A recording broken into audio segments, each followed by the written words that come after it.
His mechanics? Whack. His graphics? Whack. His frame rate? Whack. His camera? Whack. His design in the context of later 3D platforming games? Whack. Hello, everyone, and welcome back to another episode of the Level Up Podcast. I'm your host, Murph, as always with my good friend, Cal. Hey, Murph. I am ready to slander popular video games today. What's up with you? We're just going to slander popular video games.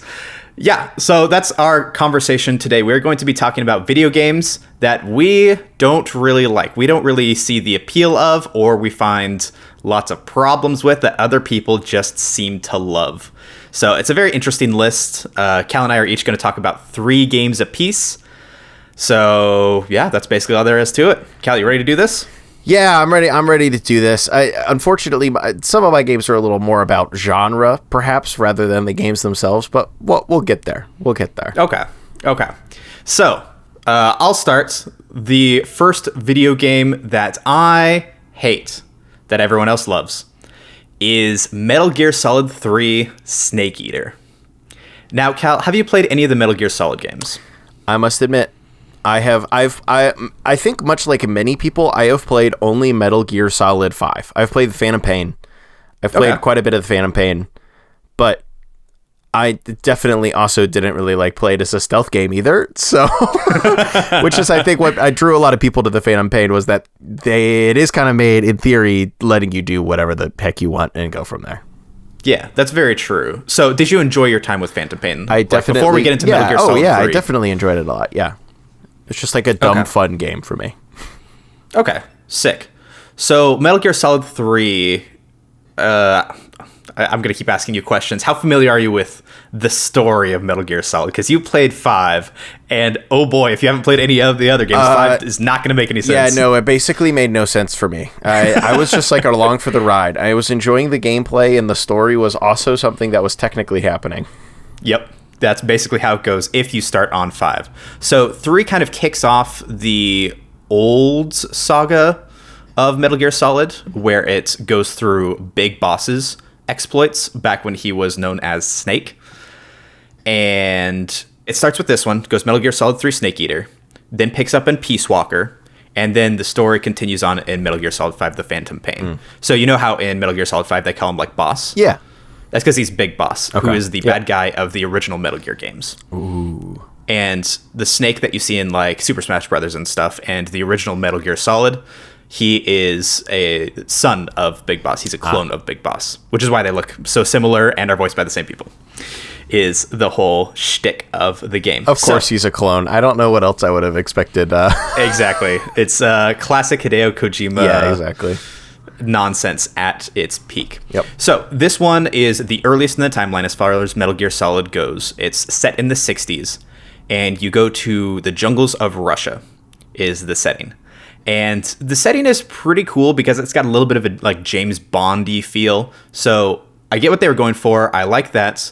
The story itself ends up being a little bit more simplistic compared to a lot of other Metal Gear Solid games because, as you probably know, these stories can go way off the deep end really fast, and this one doesn't really. So before I tear into this game, I like the setting and I like the story. But other than that, I just do not get the appeal of this game. Not at all. So the jungle setting, all right, this is a new thing for Metal Gear Solid. Usually you're in like a not city area, but everything's like more mechanical. Yeah. You're like creeping through hallways and stuff, hiding under cardboard boxes, the like. So the jungle setting causes a lot of problems with the game. So, you know, like the 7th gen, everything is like kind of this gross orangish tan. Weird orange. Yeah, I know exactly what you're talking about. Yeah, it has that issue where everything just kind of looks gross, and it's hard to see your enemies. And they take away your Soliton radar. So they take away your radar completely. So you can't depend on the radar for anything. No radar. You can't see anything anyways. Exactly. And it's from a top-down perspective. So the enemies will almost always see you before you see them. You have to constantly stop and go into first person, stop and go into first person mode in order to do anything. Is the first person just like can you like not move around in first person, or are you just okay? So you can just like look almost like binoculars or whatever in. Exactly. Yeah, okay. So when you lay down in the grass, it's even worse because then when you go into first person mode to try to look around, the blades of grass are in your way and you can't see anything. Oh, brother. So that's usually would be a good place to hide. But it's just so difficult to like have fun sneaking around and trying to plan out these routes if you just can't see your enemies. Like it's just very difficult to do so. So to be clear, Metal Gear Solid 3 had a re-release where it made a third-person controllable camera instead of top-down. You could like rotate the camera around, and that helped. Problem is with the original release, it hurt the frame rate a lot, because the game was not meant for you to play it like that. That's not how the game was designed, quote unquote. So the game runs in like the mid-20s or lower frame rate pretty consistently, which isn't great and also subtracts from the fun. There is also a re-release for the Metal Gear Solid collection for the Xbox 360 and PlayStation 3, which has this new version in it. And I believe I think the brand new Metal Gear Solid Collection Volume 1 also has this version in it. And that also has the controllable camera. But it does away with the frame rate issues. So there's that at the very least. But even so, if you take away the garbage camera, the game just isn't as fun as the first two to traverse. Like, the bosses are... People are going to give me a lot of flack for this, but I just do not like the bosses in this game very much. They're either way too easy or way too hard. Like, there is a boss where you have to have, like, a sniper shootout with somebody. Oh, yes. I've heard about this just being, like, terrible. Yeah, it is miserable to play. Now, I saw an interview with Hideo Kojima who was like, yeah, it's much better... We're going to talk about Magic for just a little bit.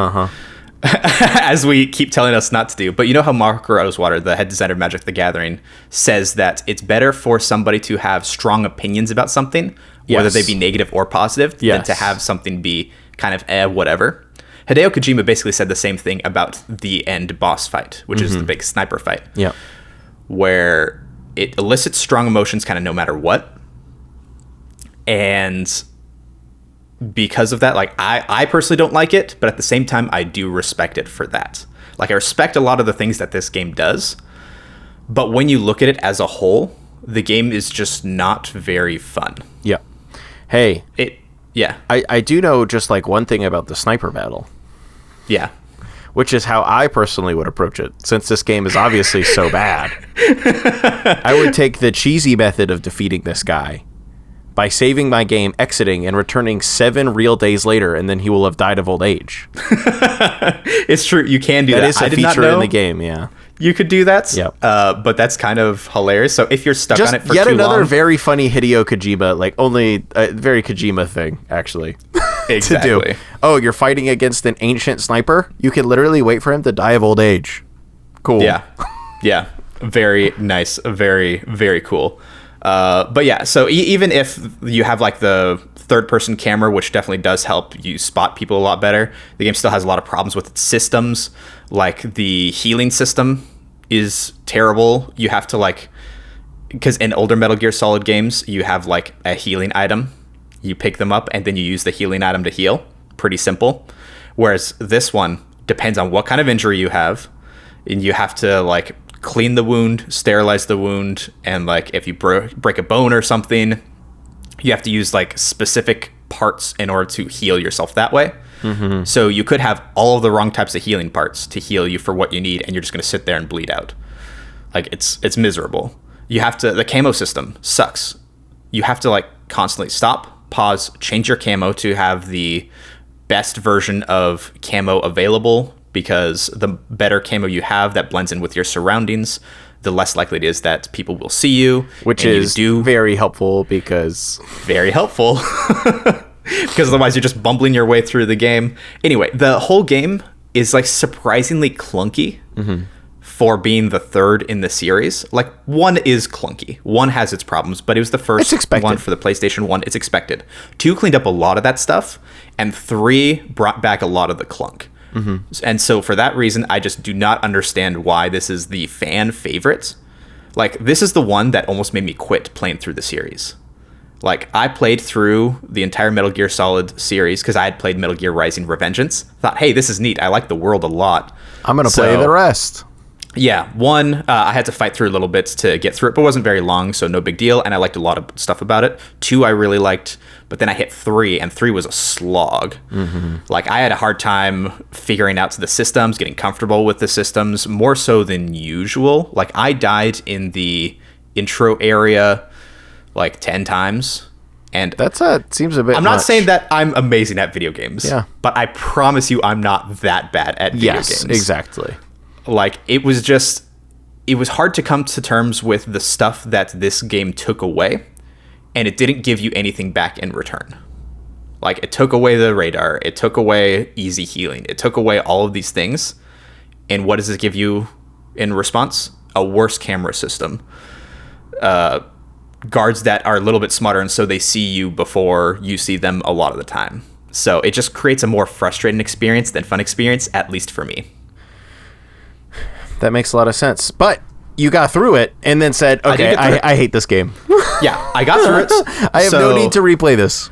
Every game that I'm talking about, I have played through entirely. That makes one of us.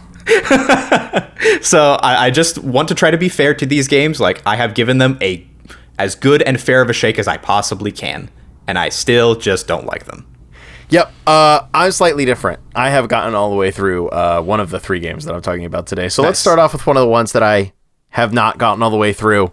For me, my number 1 game that I hate, even though everyone else loves, is a game that I desperately, deeply wished that I did not, detest. I really wish I could like this game. I tried to like this game so hard, and that's, I think a major factor of, why I kind of hate it now.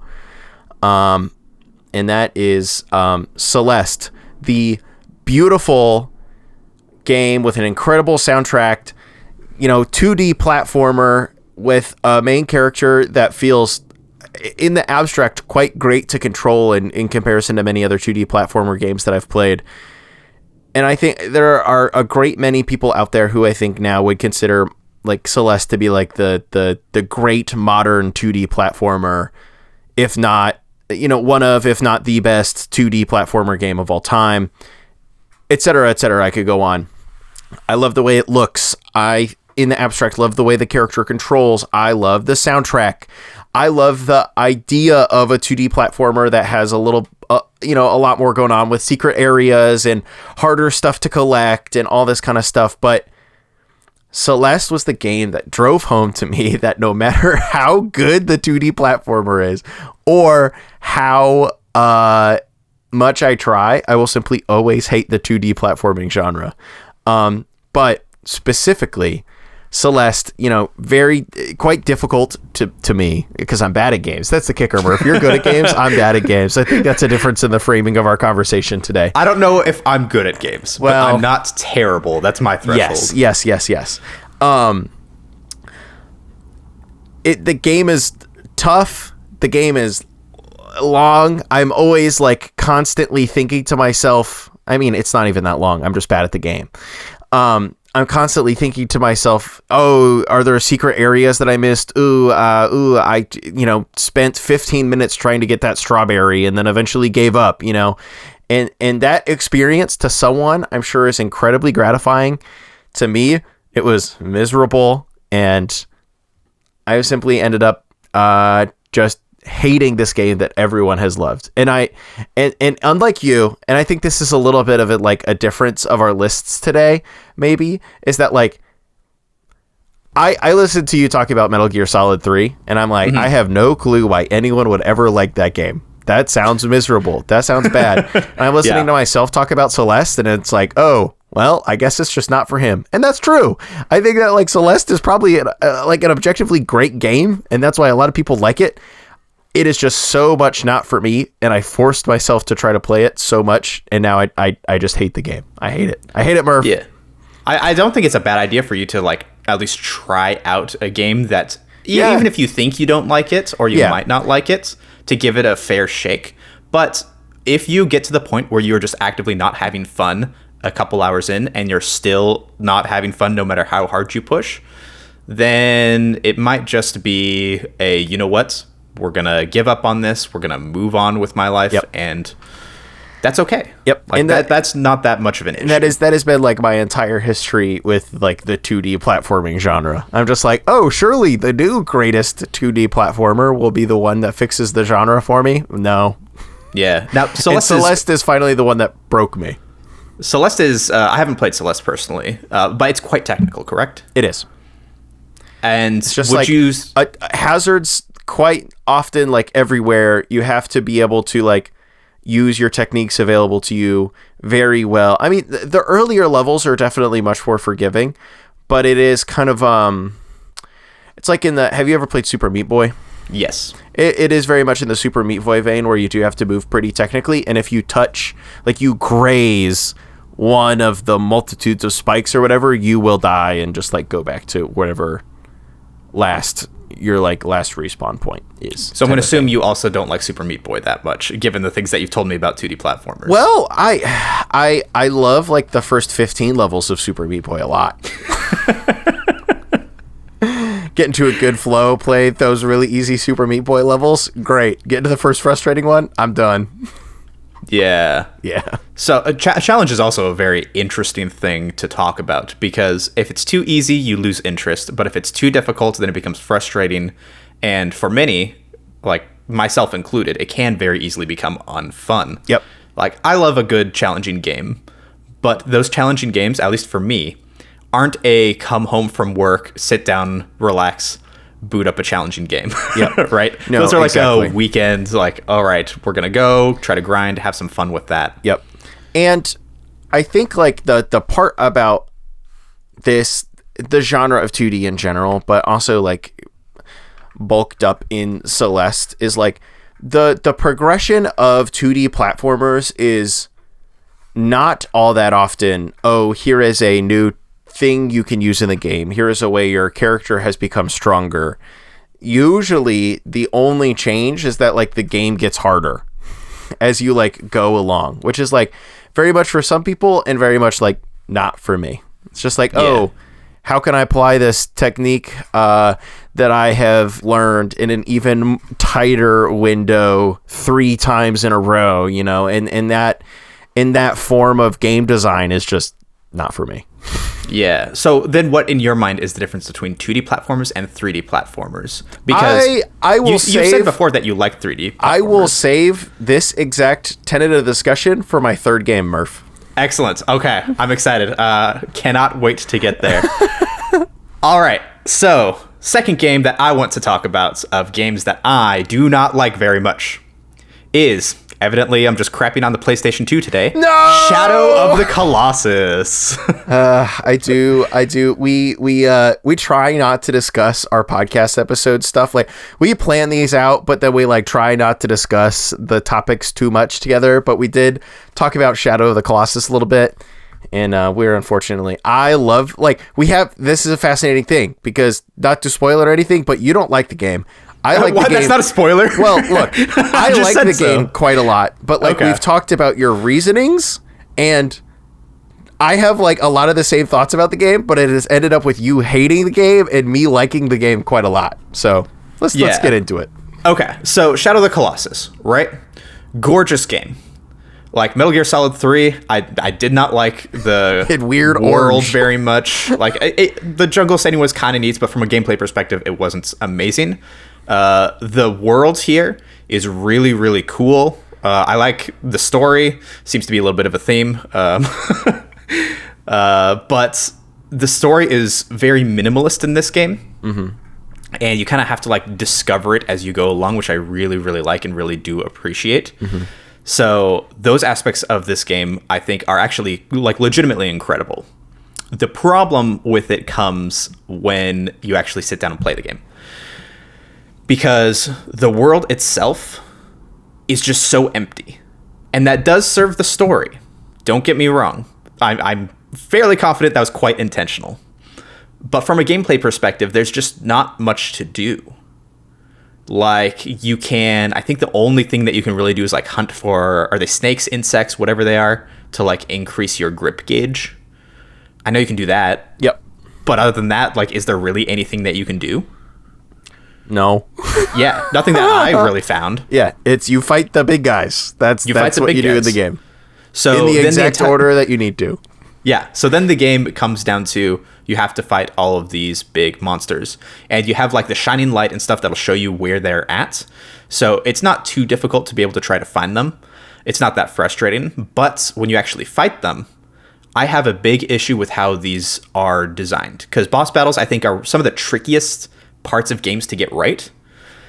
And not all of the bosses in Shadow of the Colossus are winners. In fact, I would go so far as to say that most are not winners. Because when you think about boss battles, my favorite types of boss battles are the ones that are like technically a little bit more complicated. You have to identify patterns and you have to react to those patterns. And then you have to figure out how to hit the boss's weak spot in between those patterns, right? So something like Mega Man, where it's just very technical. Something like Dark Souls, where they're just very technical boss fights. I like those types of fights a lot more than what Shadow of the Colossus throws at you. Because what Shadow of the Colossus throws at you is purely puzzle-based. So you have to... It is such like a strange... Yeah. Which I think is why like people were so into it when it first released. It is like such a strange action puzzle game in a way that was like definitely a little bit different than most any other games that I've played. Absolutely. And again, like I do respect this game a lot for what it was trying to do and some of the things it did actually succeed at.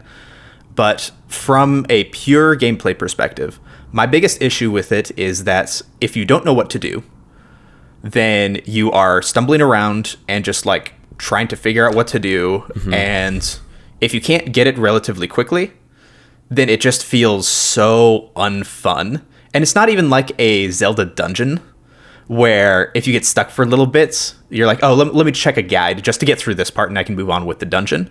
That's fine. Because if you look at how to beat one of these bosses, that's the entire challenge of the boss. Yeah. And so you are spoiling the entire point of the game by just looking it up. And if you don't look it up, then you're just bashing your head against the wall for who knows how long until you figure it out. And the only other like challenging part about it is just fighting with the controls when you're actually on the monster. And there's no worse feeling than like not being able to grab on quite right, or you do a jump and then you miss the jump because the monster turned like quite kind of the wrong direction and you fell all the way down. So yeah, it's either too frustrating, too simplistic, or yeah, basically just those two things. Like I think like only a couple bosses that I found going through find that good middle ground of challenging but fun, and most of the fights don't. So again, I respect the game a lot, but I just don't like it because of those reasons. Yeah, and for those reasons, I'm out. Yeah, exactly. And I think those are all like very fair reasons to not like the game. And it is fascinating to me that like even in the PS2 era, they were just like, hey, we're gonna make this game where all you do is fight these big bosses. I think like where the game really like came together for me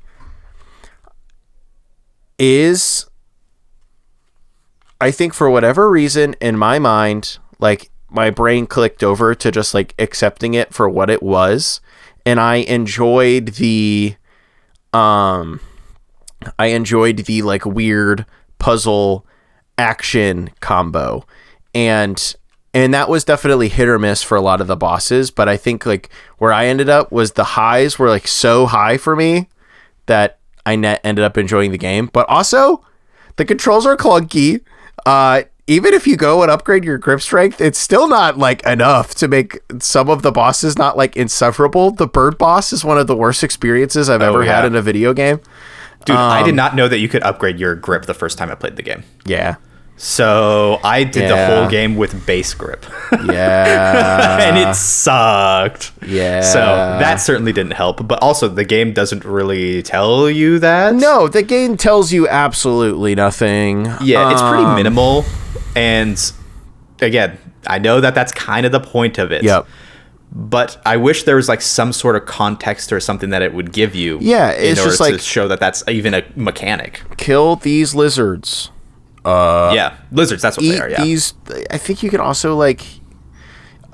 You could increase your health as well by like eating fruit or whatever. But like you have to like clock that there are lizards and fruit around, and then also be like, I wonder if this game that has one sole purpose, aka going and fighting guys, and I've never been instructed to do anything different. I wonder if there's any other mechanics in this game, which like I'm sure some people would get to like that point too, right? But to get to that point, you then have to, if you're trying to figure out anything else that there is to do in the world, there would be so many options that I think it would be so hard to come to the conclusion of like, oh, I have to shoot these blue-tailed lizards and this fruit with my bow and arrow and then go and eat it. Yeah, but even so, if there was more stuff to do in the game, then that would at least like pique my curiosity so that I might be a lot more likely to be able to figure that out on my own. Like, I'm going out, I am exploring, I am like interacting with the world. Whereas as it stands, you're not really interacting with the world, you're just kind of riding through it. Yep. So, yeah, don't love the game. But like the story, respect the heck out of it for sure. And I totally get why you hate this game, Murph. You hate Shadow of the Colossus. I get why you hate it. I get it. Yeah. I mean, legitimately, this was one of the reasons why I didn't like the PlayStation 2 for so long, is because I would go through like lists and stuff. Like I got a PlayStation 2 from a person at church, and I'm like, all right, so what are the best games for this? And people were like, Shadow of the Colossus, Shadow of the Colossus. So I'm like, all right, I'll start with Shadow of the Colossus. And I played it and was like, I got to be missing something. So I kept pushing. I got through the credits, and I'm like, oh, I really like how the game ended. Yep. But wow, was that not a fun experience? Yep. But yeah, I love how the game ends. Oh, so good. I'm not going to spoil it for anybody who does actually want to play the game, but love it a lot. Yep. All right. So my second game, Murph, it's another game that a lot of people liked. It is a game that has spawned its own genre, even though it's technically like the second game, I guess, in the genre. It's Dark Souls 1. It's Dark Souls 1, Murph. Dark Souls 1. I abhor this game, Murph. I cannot stand this game. It is clunky. It's dark. It doesn't explain anything about itself, and its only virtue is... You're really shaking your head there rapidly, Murph. What's that about? No, you said it doesn't explain anything about itself. Yeah. You're right. It doesn't explain anything. And like the whole bit of the gameplay is... This is egregiously, frustratingly hard to the point where like you'll get really angry and need to try things like a million times. And that's just like the bosses. And then the rest of the world design is like, hey, these guys that can one-shot you will pop out from behind the door frame, and then you will be sent like 20 minutes of gameplay back. So, I hope you're ready for that. And I think that the frustration with Dark Souls, specifically the game, like I have been slowly getting into, Dark Souls, but over a decade later, aka Elden Ring. I have been slowly getting into Elden Ring, for example, but that's because like it's the vibes are different. Playing the original Dark Souls. I think like obviously it's open world versus the regular Dark Souls, which is I think not exactly open world, but it's also not super linear either. The open world of Elden Ring has helped me get into a Souls-like experience more, I think, than the like linearity of the original games, because like the linearity is just like, here's this very explicit thing that you have to get through right now, and so this is what you have to deal with, and this is what you have to do. Where in Elden Ring, if something is annoying me, I can kind of just like turn around and go and do something else, which like helps with that, I guess. And the original Dark Souls does just feel so egregiously clunky to me, wherein Elden Ring does not as much. Like Elden Ring feels like a much more smooth and polished experience, which I should hope so, because by it's like a decade plus of them making the same game over and over again for a decade. I hope they have like ironed out some of the kinks, right? But the original Dark Souls, incredibly clunky, incredibly dark, hard for me to see unless I blast the brightness to the max game, where the only game design directive is that it like be as hard as possible with a wildly toxic community to match. Like you can't actually convince me that that's like supposed to be fun. And I especially hate it now because Dark Souls 1 being produced, like Demon Souls was produced first, but it was much less commercially successful than Dark Souls in 2 and 3. Because of Dark Souls 1, our only options for action games now are Souls-likes or gacha games, Murph. Yeah, I hate that. This is all Dark Souls' fault, so I hate Dark Souls.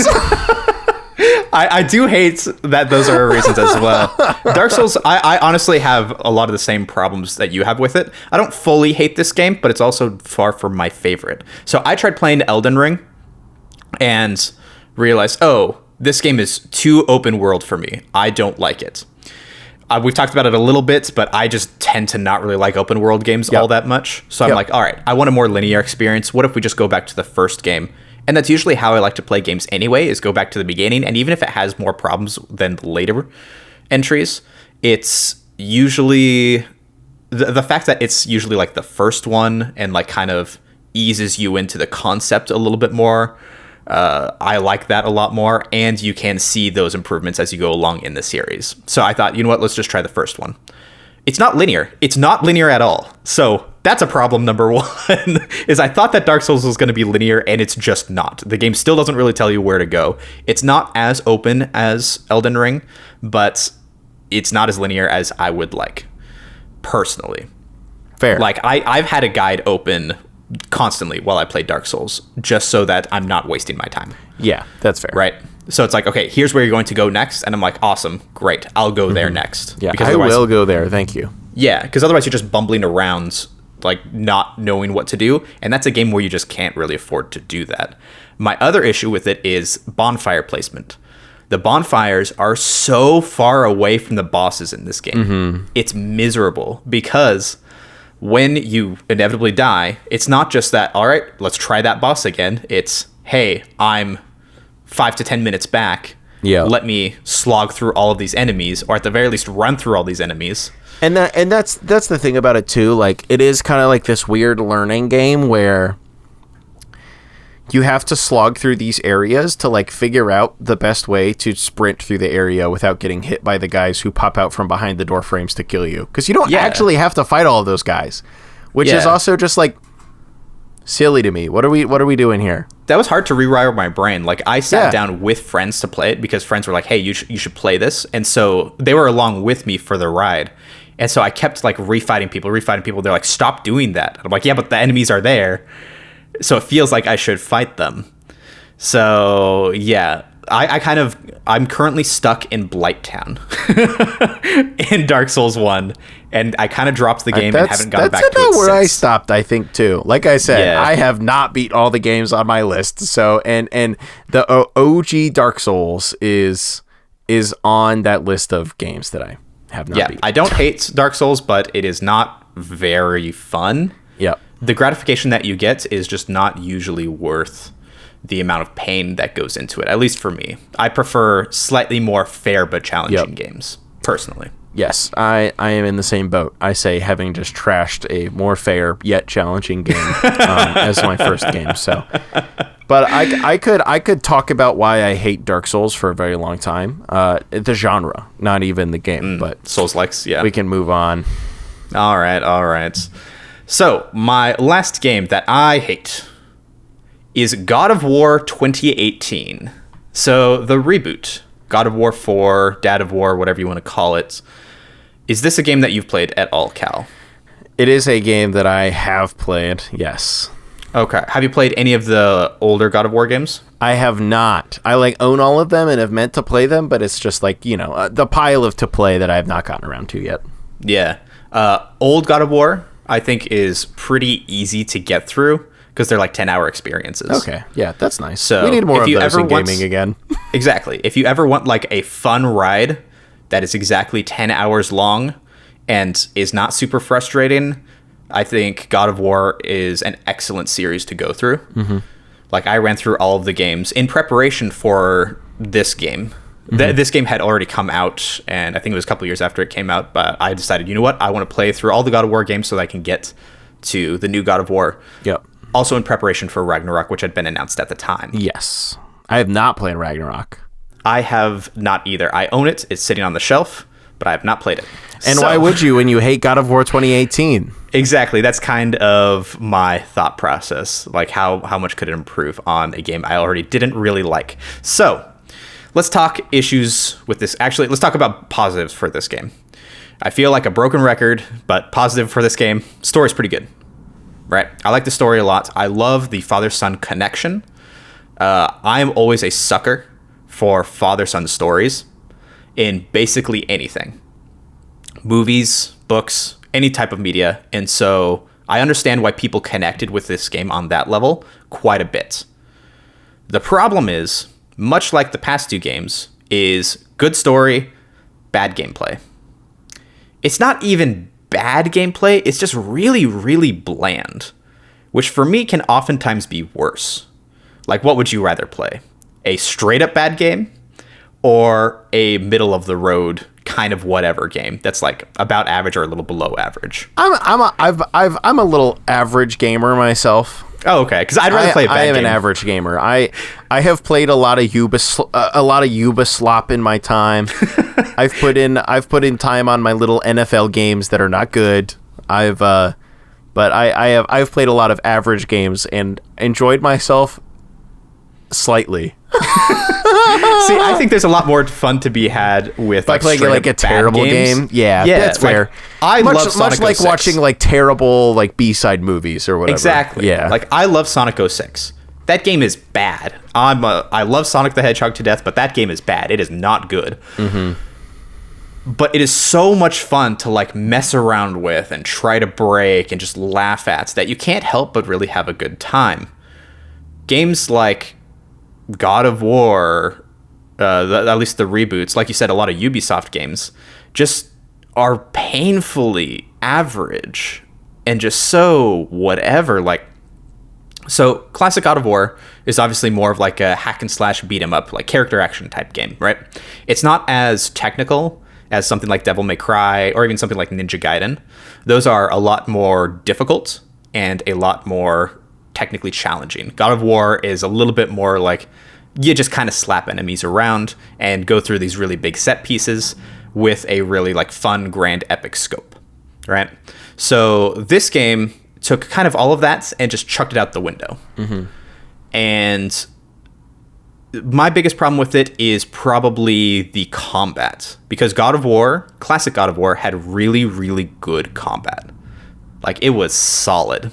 It was so solid, it carried, 3 games, Ascension, and then 2 spin-offs. So a total of 6 games before the formula started to get kind of tiring, which I'm pretty sure the developers were feeling it as well, which is why they tried to do something different.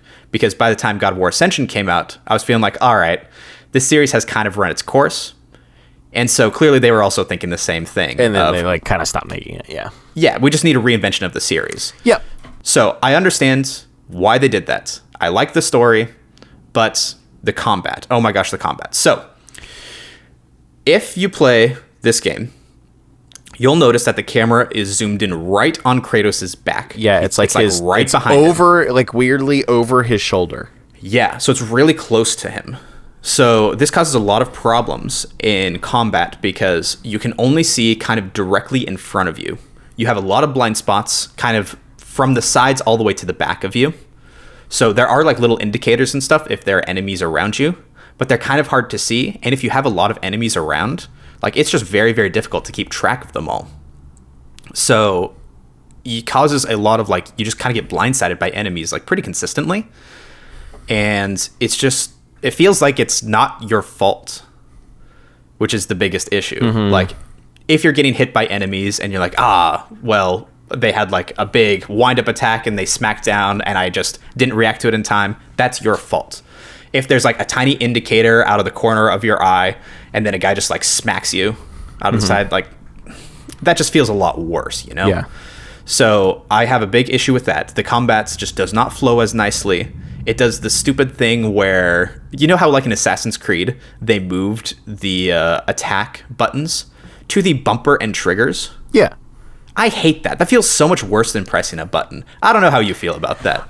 But yeah, I think a really interesting thing about, I think like all of these decisions were made, like, not to say they're good. I think all of these decisions were made very purposefully to like try to make throwing your axe feel as cool and as impactful as possible.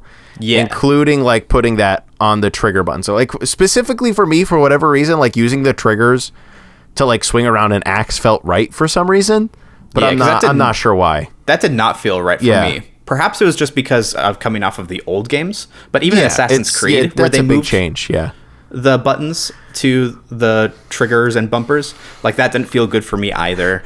I didn't like that. I'm thinking about this right now, and for some reason, like swinging a big weapon is very like right trigger coded for me, and punching someone or like punching someone is like very square / is very square coded for me, for square face button coded for me for some reason. Yeah, that kind of makes sense. But yeah, axe I get it though. Is fun to throw around and fun to use in puzzles. But the problem is that straight up, whatever the best strategy is, it's just throw the axe. It's just stand at a distance, throw your axe around you as much as possible. Throw your axe, recall it. Throw your axe, recall it. And that's just the safest way to do things.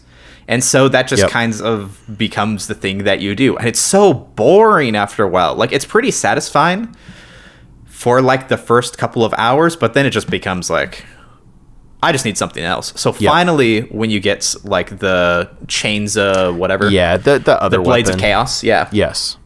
That's really helped freshen up the combat a lot for me. But again, it still has the problem of the camera's just so close. Yep. And the enemies will blindside you a lot, and the combat just doesn't feel quite as like punchy as before, which I don't know if punchy's the right word, because the swings like do have heft to them, but like you have to do a lot of hitting someone to kill them or what have you. I guess more like it's harder to get into like a flow state with it, as opposed to it doesn't have like punch and heft, because they do definitely have that. So the combat just like doesn't chain as well together in and of itself. I don't know. It's a little bit hard to describe. Oh, I get what you're going for. Yeah. And then the puzzles are kind of whatever. They're pretty bland. There's just not much to it. A lot of them are very much just like, figure out where you need to throw your axe. And then once you've figured out where to throw your axe, you then have to go and figure out what other thing you need to hit or turn now. And, you know, that's just not exactly the most engaging gameplay loop. Yeah, just coming from Ocarina of Time style gameplay, it's like, okay, well, there's like these like nicely put together puzzles. God of War doesn't have much of that, so that's not a strong suit. The combat, there's plenty of better games that have better combat loops than this game. And even like its upgrade system. It's just skill trees. The upgrade system in that game was very frustrating to me. It's like it's a part of a bigger trend in some more like AAA game design that I don't like. It's like an entirely fake skill tree. Like some of the points are really impactful. It's like, here's a new different combo that you can go to in combat if that's useful to you, or here's an entirely new combat ability and that kind of stuff. It's like, oh, cool. But like all of the points in between point A and point B are like, your axe does 5% more damage. Okay, fake, made up. Exactly.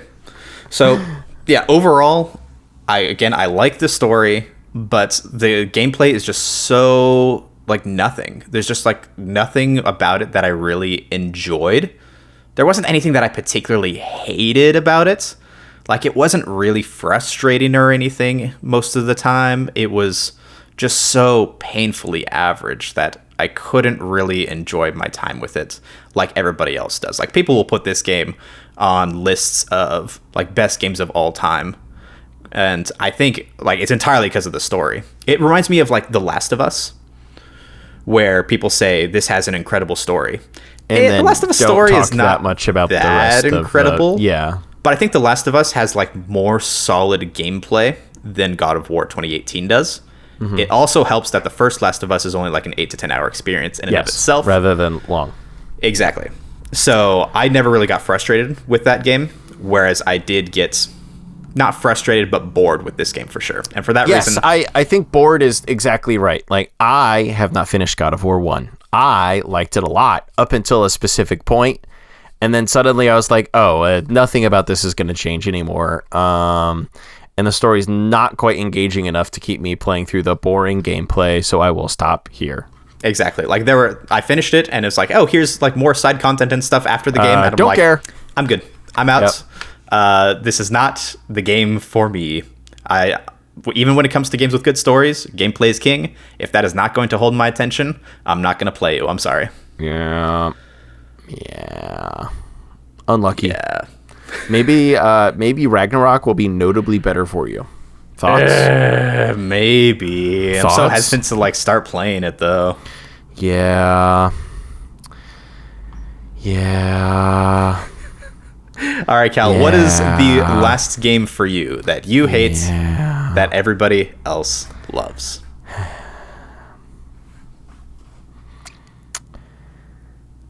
It's Super Mario 64, Murph. That's my final game. That's my final game. I know. His mechanics, whack. His graphics, whack. His frame rate, whack. His camera, whack. His design in the context of later 3D platforming games, whack.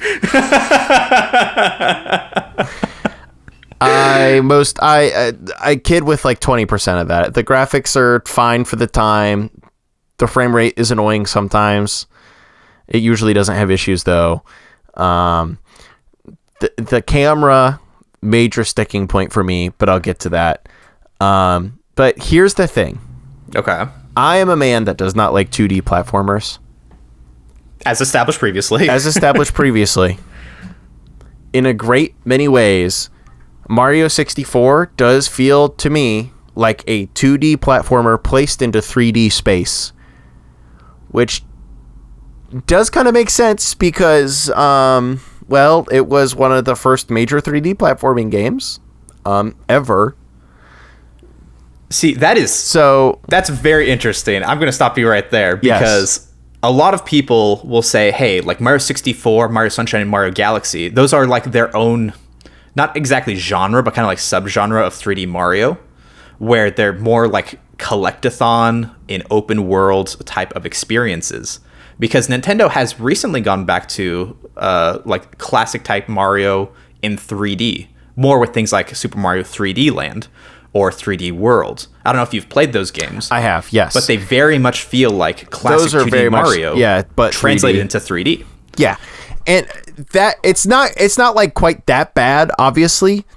There is some other stuff going on. Like even in Bomb Battlefield, it is kind of like a little bit of an open world that you can go around, and you do have options. You know, you can get the red coins to get the star, or you can just go up and beat the Bob King and get the star. Yeah, but that's most of the levels. I know, including the first one. Yeah. But I more so mean the moment to moment gameplay that you like interact with. Like you can do you just hate guys platforming? And you can, yeah, of course I just hate platforming. Come Is that on. the takeaway from this? I just hate platforming. Come on. No. Something about it's hard for me to describe how I feel about this game. Well, that's why we're here on a podcast. I know, exactly. That's where why you we're literally have to describe live how you feel on air. about it. I know. It's maybe I just don't like platforming, actually. Maybe I just don't like platforming. No, I don't like this platforming. Like, early on, it's fine. Some of the later games some of the later levels kind of just make me want to die. Yeah, that's fair. But TikTok clock is not fun. No, TikTok clock's not fun for anyone. But I think that the main hang up I have what I mean is, yeah, like platforming, I can kind of take or leave. The act of normal jump around platforming in itself as a major gameplay loop, which is part of why I struggle to enjoy this game, because that is a major part of most of the gameplay loop. So what about something But I think what 3D platforming designers have figured out is that 3D platformers are a lot better if there's a shtick to go with the jump around platforming. Like you said, there are kind of like different, to use the example of the rest of the Mario series, right? You have kind of like an extra pizzazz. You have FLUDD, or you have your hat in Mario Odyssey, or I'm trying to come up with another example now here. The gravity in Mario Galaxy. Yeah, the gravity in Mario Galaxy. Yeah, exactly. I think Super Mario Galaxy is my favorite 3D platforming game. But okay, so we can take the example of Super Mario Galaxy then. So what do you think that Mario 64 lacks or does differently from Mario Galaxy that makes you enjoy one versus the other? For one, I think that stuff like the gravity helps me a lot. Stuff like even having a little shooting the star bits around, kind of fun. Because it's helpful for stuff sometimes, and those kind of things add on additional layers to the gameplay that like just make it that much more interesting for me, and I enjoy that much more. And also, really, I think I would like Mario 64 more and I think the designs even would like maybe, I was going to say offensive, but they're not offensive to me. I think I would enjoy the game a lot more if the camera worked how I expected a 3D game's camera to work. Because what do you mean by that? Because it's not too different. It's not too different, but it's not like 100% freely movable. It does have like spots in which you can take it. But that is not the same as like, I can look at this problem from any angle that I want to, which is how a great many, modern games cameras work. Yeah, so for those who have not played Mario 64, like when you press the C buttons, it moves the camera in like increments. Yes. Instead of just letting you like slowly move the camera around. Yeah. So it's definitely more snappy as far as getting the camera to where you need it to. But the downside is you can't position it as exact as a lot of exactly modern 3D where you games. would like it. Yeah. And then it also will kind of just like take back the camera arbitrarily and be like, the camera is supposed to be over here, actually. And you're like, no, it's not. Please stop moving the camera. So, and again, it's a problem. The biggest problem I think that I have, and like I think that Mario 64, I'm sure it is like an objectively great game once again that just does like not work for me. But the problem that I had with it was I did not have the chance to play it until like a lot later in my life. Like I played Super Mario 64 for the first time when I was like 18, right? And by that time I had played Super Mario Galaxy. I had played some other 3D platformers. My first 3D platformer was Super Mario Sunshine, a game that a lot of people like to hate on. But I enjoyed, so. And then going back to Super Mario 64, I said, oh, yeah, this is like the games that I've already played, but it's missing the stuff that I liked from those games. And also the camera's kind of weird and the graphics are worse. And this feels very much like the proto version of the games I have already played. Therefore, that makes it hard to go back to this one. In the exact same way, I am less high. Like I don't hate the game Ocarina of Time, also on the Nintendo 64. I don't hate it, but when I played it, by the time I played it, I have played and beaten now at this point every single Legend of Zelda game except for I have not finished up the Minish Cap. Sue me. But the Ocarina of Time was like the 10th Legend of Zelda game that I played. And I played it after I had played Wind Waker and Twilight Princess and Skyward Sword. It's just not as big, and it's missing a lot of features. It's not as big. And like by the time I played it, I said, oh yeah, this is what I imagined, the prototype. This is like quite literally the game that these other games were built on. But as a result, it feels like it is those games, but less, even though it has a lot of things that are uniquely good to it. It's missing such and such QOL changes. It's missing such and such new, better things that they decided to do, so on and so forth. And I think that's like how I feel as a whole about Mario 64. I played it too late, and therefore it was ruined by me playing newer games. Yeah. How do you feel about Mario's movement in this game? It feels so strange to me. And I think that's just like probably the part of the platforming I actually hate. It's just like he feels so, I don't know, the momentum is weird. The jumps never work the way I expect them to. Everything about his movement is very strange to me. Like Celeste, when I was playing Celeste and not liking it, I knew the problem was me. Like the movement in that game is awesome. When I'm playing Super Mario 64, I think I'm doing something correctly, and Mario just never actually does what I think he's going to do. Yeah, Mario 64 is such a weird game because I don't know of another game where they just nailed movement so much, so quickly, but also the movement is so clunky.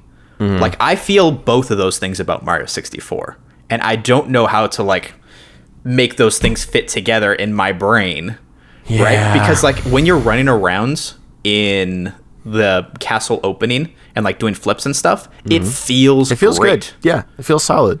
But then on certain like platforming challenges, you just kind of like bonk into something and then run off the edge, like and just fly off, or So for me, I like Mario 64 a lot. I think it's an incredible game, but I definitely understand the control aspect of things. I think his airborne movements and the way he controls on slopes are both kind of just not quite right. Like, he's a little bit heavier than he is in later games. So, like, his jump arc is just a tad bit heavier. He doesn't move quite as, like, nicely from side to side and all that. And, yeah, like, when you're making platforming jumps, the worst feeling is when you, like, bonk off of something and then he, like, falls backwards. Like, I hate that. That's the worst. I don't know why this game does that. So it makes like even small platforming challenges feel like a little bit more of a chore than they otherwise should be. Like, I always have to stop, direct myself, and then make the jump. And then do it again. Yeah. Instead of just like free flowing into it, you know? And I think kind of what you're getting at is it's a big part of why this game just does not work for me. The problem I have with this game is that like I have a very intense dislike of it, but none of it is like, before we've been talking about this, or before I was thinking about it a lot before we hopped on here, so much of it is just like I play the game and it feels bad to play. The game just feels bad. And I simply think that a 3D platformer should not feel bad to move the character around it. Oh, definitely not. So, and that's why I hate Mario 64. Roll credits.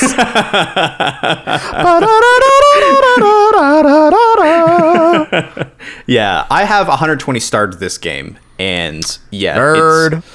Yeah, thank you. And yeah, there are definitely some challenges that I very much did not enjoy. But I think that if you sit down and play this game, like kind of as it was meant to be played, where you just kind of go for what stars you like. If you get frustrated with one star, just go somewhere else and do something else. Actually, kind of like what I was talking about in Elden Ring. Yeah. Like the point of the game is to get enough stars so you can open the next door in the castle, so you can open the next door in the castle, so you can eventually fight and beat Bowser. It's not hyper completionist every single hyper difficult star. It's get the stars you need in the way that you would like to do, such that you can actually beat the game.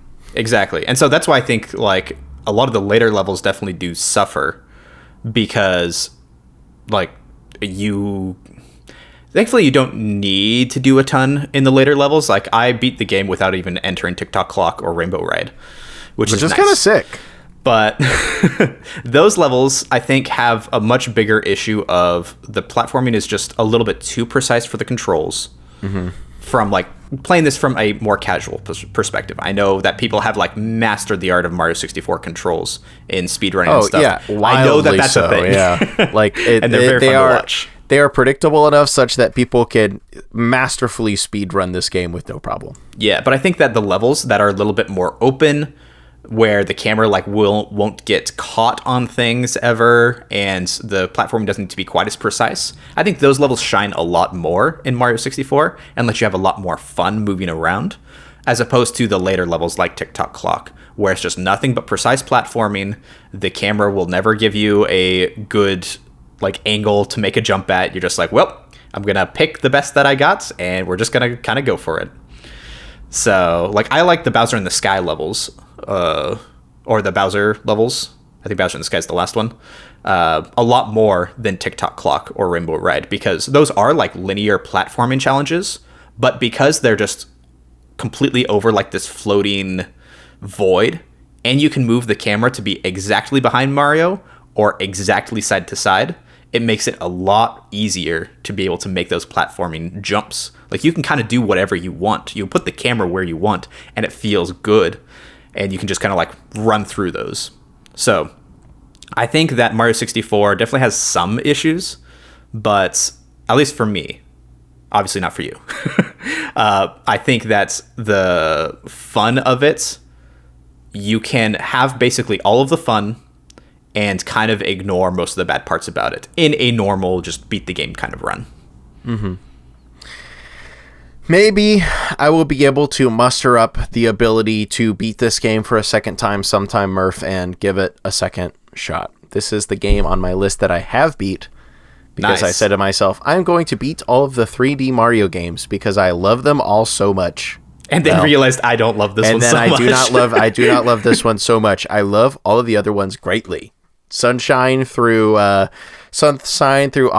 and then I guess more so the type of ones which are like a little more open worldy, a little more not as much focus on the platforming, which we can include 64 in technically.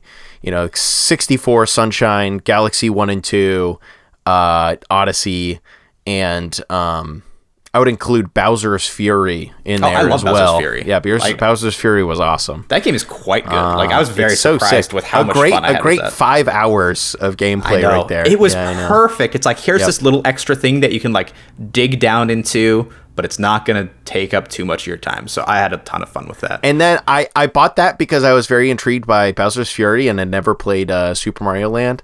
No, it's not Super Mario Land. The 3D World? Super Mario 3D World. I had never played Super Mario 3D World, had heard a lot of good things about it in the past, and I tried playing it, and I was like, wait a second, this is literally just a 2D platformer, but stretched out horizontally. Yep. It's very fun with other people. Oh, yeah, I'm sure. Like, the multiplayer is quite fun in that game. That makes a lot of sense. So if you ever have people over, I think that's a very good, not quite party game, but... Yeah, but in that same vein. Exactly. In that same vein. Last question for you. Yes. What did you play Mario 64 on? I played Mario 64 on a Nintendo 64, Murph. Okay. Because... And then I later tried to play it again on the Switch re-release and was like, wow, this sucks. Yeah. Because that's what I was going to say. That, like, especially with the camera, it feels very not right to move the camera with the C stick instead of the C buttons. Like, that makes it feel even worse. For sure. And not having the octagonal gate that the N64 has. Like, the N64 controller was made around Mario 64. Yes. So missing those things can definitely cause issues with the feel of the game. So if you are having a problem with the feel of the game, moving to an N64 controller can help. Yeah. Can definitely help with that. But again, if you already were doing that, then I guess there's not much to be done about that. Yeah, that is where I beat the game. I beat the game on a Nintendo 64. I said, okay, fine. I played this game. I did not like it. I beat it. And now I can say I have beat all of the... Now I can say I have beat all of the Mario 3D games. Exactly. So, big takeaway for me from all of these games that we talked about today is that it is okay to not like something. Yep. Oh, certainly. Right. Like, obviously, we titled this with something a little bit more inflammatory of we hate these games. We hate these games. Why does everybody like these? But I hate Mario 64, and I hate Dark Souls. More of a mild dislike for Celeste, and you more so mildly disliked most of your games too. Yeah. But legitimately, like, it's okay to not like these games. Now, I think it is very good and healthy to like reach out to other people that do like these games and say, hey, what do you see about these that I might not be seeing? Like for Mario 64, I think there's a lot of benefits and a lot of positives about this game that maybe somebody hadn't seen before, but you've played through this game in its entirety. So I don't really think that you need to like sit down and give the game another like full fair shake of it. I guess I gave it a fair shake exactly a while ago. Yeah. And maybe in like a few years or something, you're like, maybe my tastes have changed. Maybe I'll try playing it again. That's also fine. But I think just saying, hey, this is not for me, and moving on and playing games that are for you, games that you do like, I think is a much better and a much healthier way to approach gaming. Because otherwise, you're just stuck trying to do what everybody else is doing and not having a good time doing it. And that is not a good way to play video games. We're here to have fun, dang it. We're here to have good experiences, Murph. What if we do it if we're forcing ourselves to not enjoy ourselves, huh? Well, there could be value to that. There can be value to that, but I don't know. Gaming's not particularly my medium for doing that. Yes. So. All right. So we're going on to our one recurring section of the show where we talk about our recent video game pickups. Cal, you seem to have picked up a giant stack of games. Indeed we do. I did pick up a giant stack of games, Murph. I have picked up an arrangement of GameCube titles. Oh my goodness. Since our last, someone on Twitter hit me up. They're like, hey, Cal, I know you like GameCube games. Here are extra GameCube games that I don't need. Excellent. Will you pay me? Make me an offer. And I said, here. And they said, okay. And they shipped them to me. Aww. We've got NASCAR, Dirt to Daytona, Need for Speed Carbon, Top Gun, Combat Zones, NHL 2003, NHL 2006, R Racing Evolution, Rally Championship, F1 2002, and also one more. So I just saw a stack of racing and like NHL games, and I was like, cool. I love racing games. I'll take them. I do love racing games. I'll take them. Is our Racing Evolution, is that the Namco one? Yes, it is. Excellent. I have not played it. Is it very good? I think, is that the one that comes with Pac-Man Versus included? Well, I think it normally would. Oh no, the disc is missing. I think it is arbitrarily easy to get a copy of Pac-Man Versus these days. Yeah, that is one that I've been meaning to pick up. Yes, because Pac-Man Versus came in two different variations. Yes, one I with have Revolution. I have the Pac-Man Versus that comes with World 2. Pac-Man World 2. Yeah, another great 3D platforming game. And that one would be the better choice, but the problem is, it's only in Player's Choice copies, and I hate Player's Choice copies. So I'll pick myself up a copy of R Racing Revolution at some point. At one of these days. One of these days. So I bought that pile of games. I gave them what I thought was a fair price. Nice. But then, unbeknownst to me, it had this little game called Pro Rally in it, which, as best I could tell, I do not know much about this game. It seems like a very classic like Ubisoft racing rally game, but apparently complete it is worth $100. Whoa. I know I'm gonna reach out to them and be like, hey, I thought I was buying a pile of junk from you that I technically needed, but because that was my plan. Nice, like I did not own any of these games, but I don't, and I'm all for having a deal, but I make it a little more right in my mind. Yeah, that was just something that you didn't know about going into it. No, I just saw like a pile of racing and sports games and was like, how about X per copy? And they were like, sure. Yeah, I don't think that would have like. Yeah, no, I did no research whatsoever. Yeah. I just looked at them and said, I don't own any of these games. Cool. Yeah, dang. So those are my pickups. Just some NHL games and a couple of very cool racing games, and accidentally inexpensive one. Excellent. Filling out that GameCube library. Yes, indeed. Speaking of Ubisoft games, and speaking of games that we hate that everybody else likes. Oh, boy. The game I picked up is Assassin's Creed 1. Oh, gee. So, again, I know we said we're not going to talk about Magic the Gathering, but we're going to talk about Magic the Gathering. So the Assassin's Creed Magic set just dropped. I think this past weekend as of the recording of this video. Past weekend, yep. Yeah, so that has been something that I've been, like, I did research on it for the Game Nights episode that we did, and I just kind of, like, tried playing some of the games that people said were the most popular. So I had played Black Flag and Origins before, neither of which I really liked. Like, I played maybe, like, not quite halfway through Black Flag. I played, like, a third of the way through Origins. They were fine. They were whatever. They were, like, the blandest AAA games that you could ever get, right? Like, these games are everything that I hate about AAA games. So then somebody was like, all right, well, Assassin's Creed 2, that's a fan favorite. You got to play Assassin's Creed 2. So I tried playing Assassin's Creed 2 and just got so frustrated with it. Like, there's nothing good about this game, and gave up. And so I decided, you know what? If I'm going to do it, I'm just going to start playing Assassin's Creed from the very beginning, because the story, one, just doesn't make a lick of sense coming from later entries. Like, starting with 2, terrible idea as far as, like, story goes, because you're Desmond Miles or whatever, you got present day stuff, you're going back to the past, going back to the present, and so on and so forth. And so the story jumps around quite a bit.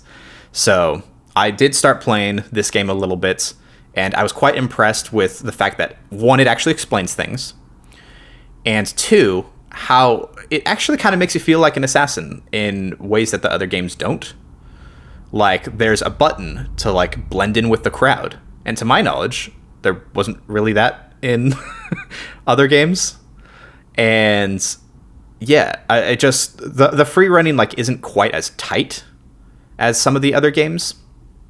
But I think it makes up for a lot of that with just overall heart and soul. Because, like, recent Assassin's Creed games have none of that. Yep. Like, they are so lifeless. And this game feels, like, legitimately full of life, and something that I understand why somebody would like this and think that this is new and interesting back when it came out. Like, this is the only game that I've played from the series that has been like, okay, I get it. Yeah. I get it. Yeah. I get it. And I've avoided it because people say that later entries improve on it quite a bit. And they do, but they also lose quite a bit. At least in my opinion. So. Mm-hmm. Yeah, I've wanted to play the first one for a while. It's one of the only ones I haven't tried in the series, and the series has also not clicked for me. So maybe I'll have to try the same thing as you. Yeah. Just go back to the OG. I was, like, so tempted to put Assassin's Creed games as one of the things to talk about today on the list, but I was like, well, we've got the end of the show where we talk about our recent pickups. I'll just talk about it a little bit then. And plus, Assassin's Creed, I was actually legitimately surprised that they're, like, legitimately fans of the series, that of people that, like, really like the series. I've always known that people can, like, enjoy the games, but I didn't know they were diehard fans. Yep. Because it feels like very milquetoast franchise. Yeah, until I assumed it was kind of just like, oh yeah, these are popular video games that people play them because they're, like, decent games, and a lot of people like to play decent video games. But yes, what I learned from the Magic set coming out is that there's a lot of people who are really into these games, which I guess I can get with, like, some of their implementation of, like, real life history. There is, like, an interesting overarching story with the games, with the assassins and the Templars and all that kind of stuff. The real life history stuff is, like, what, like, turned me off from it so hard. Like, I was playing the beginning of Assassin's Creed 2, and we ran into this guy, and his name was Leonardo, and he's like, yeah, I'm, like, a painter and inventor. I'm like, I swear, if this guy's Leonardo da Vinci, I'm going to turn the game off right now. And the game kept going a little bit, and he's like, oh, Leonardo da Vinci. I'm like, all right, that's it. And I just turned the game off and played Doom instead, because I'm like, I need a palate cleanser. Like, I'm so done with this game. Yeah, but I agree. Again, if people enjoy it, I'm not going to yuck their yum. So. I'm right there with you, Murph. Yeah. So now that we've yucked people's yum for an entire dang episode... Happy gaming. Happy gaming.